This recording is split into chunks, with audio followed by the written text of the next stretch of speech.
Oke, jujur ya, ini pertanyaan yang aku sering banget dapatkan gitu. Gak cuma di Instagram, tapi di ruang praktek pun, Hmm. kan banyak tuh ya kayak misalnya, iya mamaku kayak NPD deh, temanku kayak NPD deh, bosku kayaknya NPD deh. Aku Hmm. sering dengar itu berkali-kali di ruang praktekku. Dan mungkin aku akan beda sih jawabannya sama yang kamu ekspektasikan gitu. Ya, ya. NPD itu kan suatu disorder kan, narcissistic personality disorder.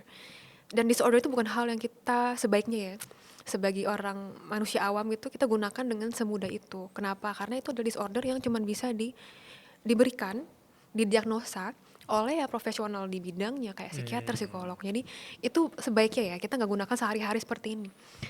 Persis kayak kata autis, itu kan juga Wah. sama diagnosa yang nyata.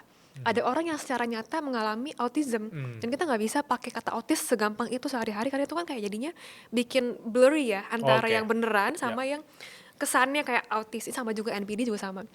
Aku semakin melihat pattern di mana NPD itu digunakan sering banget sampai mulai kehilangan maknanya.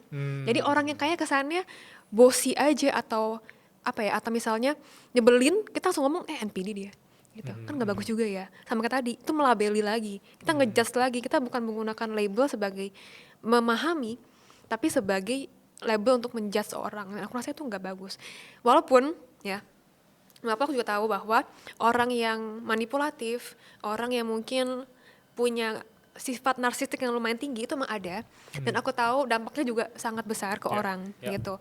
Jadi aku rasa ya untuk orang-orang yang tadi ya misalnya pakai kata NPD mungkin diganti aja dengan kata orang yang terlalu narsistik, itu nggak masalah kan, bukan disorder ya. Bukan disordernya ya. Atau orang yang manipulatif itu masih oke lah, kita bisa tahu bahwa manipulasi itu kayak gimana sih. Mungkin orangnya suka ngomongin hal tapi gak benar, suka bohong, itu kan manipulatif, oke itu oke.